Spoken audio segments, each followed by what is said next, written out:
Hello there and welcome to my kitchen. This video is the first of a series that I'm starting called Teacher's Journal, where unscripted, unedited, I want to share content about teaching and more about the why I do what I do, but also some of the how and the what. So it's bright and early in the morning here. The sun is starting to come out, but everything is quiet. I'm in reflection mode. I do occasionally journal as well. Start my day with a hot drink. You can't smell it, but this is what I'm drinking today. If you're curious, a little honey chai turmeric vitality tea from Yogi Teas. Why am I a teacher? We could argue then, I've been a teacher since I was a little kid. As the oldest in my family, and we moved here from a different country, I was the first person in the family to learn the language, and so I became the family spokesperson and teaching in many informal ways since I was very little. I'm still kind of little, but you know what I'm saying. And so fast forward, college, graduate school, my first career was as a health administrator in a hospital. Wanted something where I could get a little more creative fulfillment, and so I started a photography and a video company. And then I had a car accident. Here I am living the dream that I was working so hard for, and that car accident and a cervical spine surgery meant that I could no longer continue in that field without further damaging my spine. So I had to think long term, right? But those were what I consider the dark years where I didn't know what I was going to do. I felt stuck. I felt disappointed. I felt discouraged. And in the middle of all of that, someone at my faith organization asked if I wanted to help launch a creative leadership program for high schoolers. And I was like, creativity? Leadership? Magic words for me. Boom, I'm in. And that's where I discovered my genuine love for teaching. Now, I loved photography, still do, love photography and video. But I fell in love with teaching, and I could bring photography and video into the teaching. So that's where everything just expanded in my heart and in my mind for me.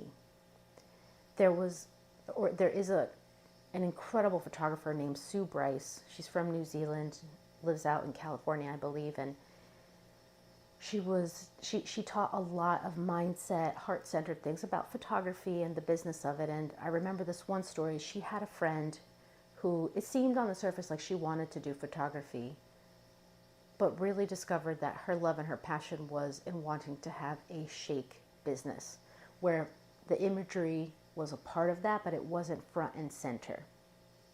And that story really stuck with me, and I explored that a little bit deeper. And that's how I realized how much I love teaching, and this is something that's meant to be for me.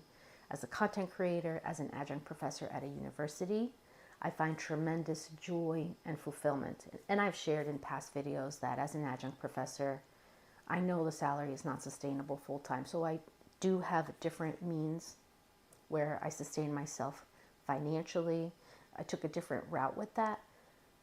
But teaching at the university level, there's just something special to me about that age group, about leaving your family of origin, discovering your independence, your autonomy, but you're still not fully there.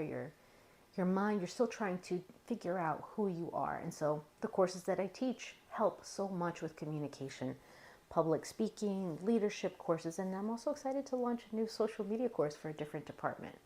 I do teach at Rutgers University in New Jersey as an adjunct, and that's also the school where I went to undergrad.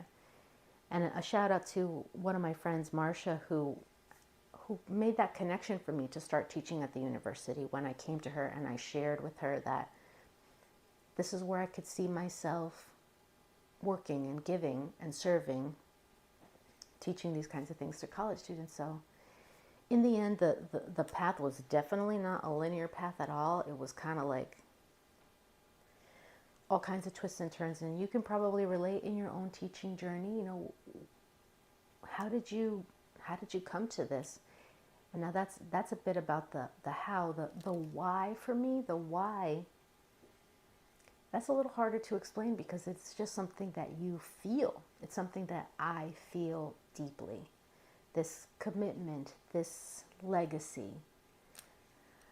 Oh, I got some great kids on the refrigerator here. In a crazy life plot twist, I have this amazing little sister. And then I have 2 nephews and 2 nieces. So this is the next generation of Rodriguez kids here. And you know, being able to be a part of their life is such a huge blessing. And then also with my students, you know, there's something about sharing wisdom, sharing skills, and having that little part of their experience with me influence their future lives, help them feel more confident, help them feel more relatable, help them feel more secure in who they are and knowing that their voice matters. So there's the what and there's the why, and I'd be curious, you know, what's your what and what's your why as to why you're a teacher. So hopefully that's something that you can think about. If you'd like to leave it in the comments, that's great, but you know, no pressure to do that. And thank you for watching this video. And I'll leave you with my little yogi tea message. May you create peaceful harmony as your life's purpose. May you create peaceful harmony as your life's purpose. Might be blurry, but hopefully you get that message anyway. So this is part 1 of the teaching journal. See you in the next one.